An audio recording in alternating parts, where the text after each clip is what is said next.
Hey, what's up YouTube? So I'm back. As I told you, I was gonna give you the story time about what happened with me with this box truck load here. So I'll be back with all the info, guys. Please remember to like, share, subscribe to Wallace Life, your trucker. Y'all know the deal. We're on the merge of aiming to 1,000 subscribers, and I need y'all help. So if you haven't subscribed, please subscribe. Please like and share. So I'll be back with all the infos, alright? So we are coming with a force, yeah. Blessings we are reap and we coursing on full. Oh, in a right. So if you didn't watch my previous video, y'all should go ahead and watch my previous video. The reason why I'm actually in a box truck. So yeah, I'm still waiting on the IRP from Connecticut State. My agent that did the paperwork for me, she sent it over like 3 weeks ago. They haven't responded back because normally they could do the application online, but they stopped taking applications online. That's what she told me. She had to mail it to them, and during the Christmas season, mailing sucks. If y'all didn't know, Connecticut sucks when it comes on the commercial vehicle. You know what I mean? To get a license in Connecticut, it sucks. To get paperwork done in Connecticut, it sucks. I don't know why. They need to change their system, but alright, so I'm waiting on the IRP to be approved for me to make the payment so I could do interstate. Now I'm doing intrastate, meaning I'm only able to drive in Connecticut. As soon as I get that IRP approved, I could go out of state, so I could actually take JetBlue over the road with me. Alright, so y'all could see the title. What happened with me in this box truck load here? Alright, I picked a load up. I forgot which day it was. I'm not sure if it was Tuesday. No, it was Monday night. Was it? Monday night or Tuesday night. I picked a load up. Went on the load board, and because since the contract finished for Amazon, I didn't get to start the next one.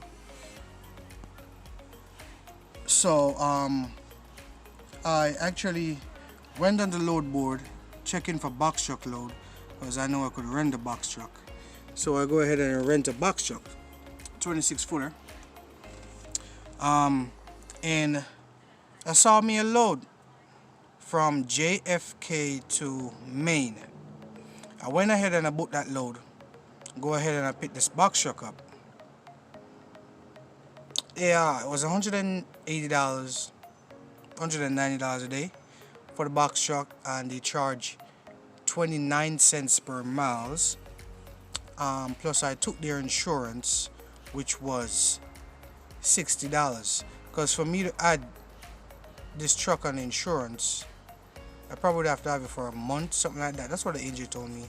I probably have to have this truck for a long term for my insurance to actually put this box truck here on my policy. So I used their insurance, $60 a day. Took that load, picked that load up in the night. Took it to, I drove all night, took it to Maine, picked a load up. I took a nap first, picked a load up in Maine, drove all the way back, but I was feeling sleepy, and the shipper closed, the receiver closed at 5, and it was kind of sticky. When my GPS was telling me it was like probably 4:30, something like that, and I was like, nah, I ain't gonna make this, because there probably be traffic. So I called the broker. I told the broker, listen, I'm gonna deliver this load at 9 in the morning. Right, cool. I stopped off at home, parked the truck here. I delivered the load in the morning at 9 in Pennsylvania. So my wife, because we have a dispatching company, I'm going to start introducing you guys to my dispatching company, in which I should. Johnson's Dispatch, Johnson's Freight Dispatch. I'm going to make a video about that, me and my wife. So she actually dispatching me and all of that. So what happened was she called me up. She saw a load and it was $1,000 load. It had hazmat in it. It was from New Jersey to JFK. So I was like, cool. Since I'm coming back this way from Pennsylvania, I'm gonna take that load and um took the load. Picked the load up. Alright, today is when? Today is actually Friday. So I took the load up Wednesday morning. Alright, cool. I delivered it to Saudi Arabia Airline. It was 2 deliveries. So I delivered the load to Saudi Arabia Airline.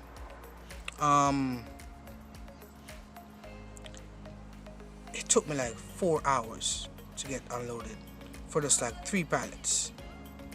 I was like, cool. This was too good to be true. It was $1,000 load. It was like 77 miles for $1,000 load. I was like, yeah, I see why. It was too good to be true. Alright. The second delivery was Cargo Lux Airline. Alright. Went over there. I handed the paperwork to the clerk at the front desk.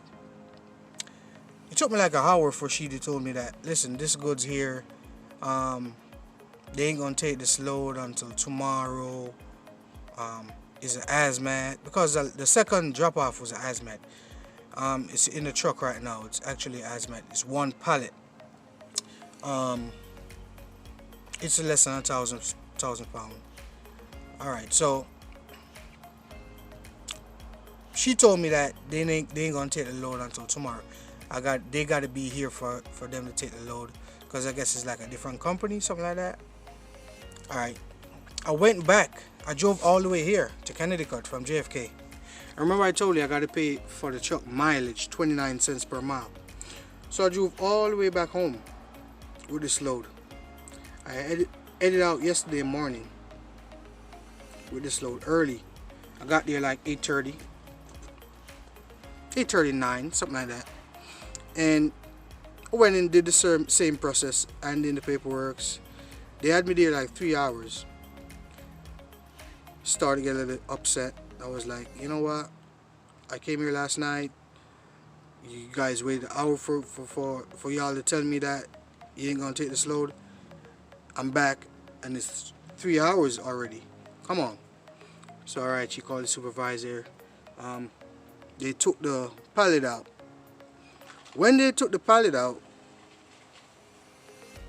there was a tear on the box. I'm gonna put it in the video right now.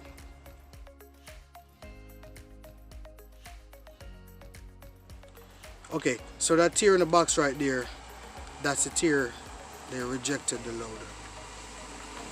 When they rejected the load, I called a broker. Because the reason why they rejected the load is going overseas. It's just a box tear. The item is not damaged, but they're like, they're gonna be iffy about this, because since it's an hazmat, they gotta take special precaution about it. I was like, fine, I understand. I called a broker. When I called the broker up, I explained to the broker what happened. The broker was like, alright, cool, let me call the shipper. He called the shipper up, no answer. He was like, let me check my supervisor. Check his supervisor. He called me back. He was like, send me over pictures. Send him over pictures and all of that. He was like, listen, we can't do nothing until Monday. So I was like, yeah, I figured it out. But y'all got to do something with this rate con here. Y'all got to update this rate con, because this load was $1,000 run, 77 miles. So I was like, I went home with this load, came back, because there wasn't a delivery time on this load. So if there was a delivery time, I could, like, you know what I mean? And if the first drop off would have let me go early, I would have made it for the second delivery. So I was like, yeah, I gotta update this rate con. It was like, yeah, I'm gonna call the shipper up Monday and see what they could do. And yeah, definitely we gotta update this rate con. But you know what? Because I gotta head back. right now I'm in Connecticut. I gotta head back to Jersey with this load on Monday to get them to figure out what the hell they're gonna do with this load here. So that back and forth, they gotta pay me for that. And if they do send me back, like if they do fix this box up or change that item and they send me back to deliver that load, that's a second delivery. So right off the rip right there, that's the $1,000 for the first attempt. The second attempt that I did, came here, went back next morning, that's probably charging $1,500 for that. And if they send me back to Jersey, that's probably the next $1,500. So if they can't pay me $4,500 for this load, there's gonna be some problems. They're gonna have to speak to my lawyer, because luckily, thank God, this is a legal company that's licensed and insured. You can't just go around and stuff like that. They gotta really pay me good money for this, because I got this load in my truck all weekend, jeopardizing me from getting other loads. Even though the load board, there's no loads on the load board now because it's holidays, but they're jeopardizing what I have to do. You know what I mean? What if I had to turn in this truck yesterday and I'm stuck with this load here until Monday? There's nothing I could do. They would have to pay me for all those days that this truck is parked here. Even though I know Penske not gonna charge me for the holidays and weekends, but they still gotta pay me at least $4,500 for this load here. So $1,000 load potentially might turn out into a $4,500 load. That's what I'm gonna ask for. I'm gonna give y'all an update on Monday what's going on with this load. You know what I mean? It's pretty sad. So that's the good and the bad, the ugly about being an owner operator. I'm not worried because I haven't touched that freight. I haven't done nothing to that freight. So the shipper, they packed this truck here, and the receiver, they're the one took it off. When they took it off, they saw it. So basically, obviously, it's the shipper's fault. So we basically gonna see what's gonna go on Monday. You know what I mean? But in the meantime, between time, guys, please like, share, subscribe. You know, Boss Life, your trucker. Y'all know the deal. I'm gonna make a video up on Monday to let y'all know the outcome of this load here. If they're gonna pay me the $4,500, you know what I mean? Or probably throw me a $4,000. I'm good. You know what I mean? I'm good if they throw me $4,000 for this load here. You know what I mean? So that's moolah right there. Could take care of stuff. You know what I mean? So Happy New Year's again, guys. Please like, share, subscribe to my channel, Boss Life, your trucker. Peace, I'm out.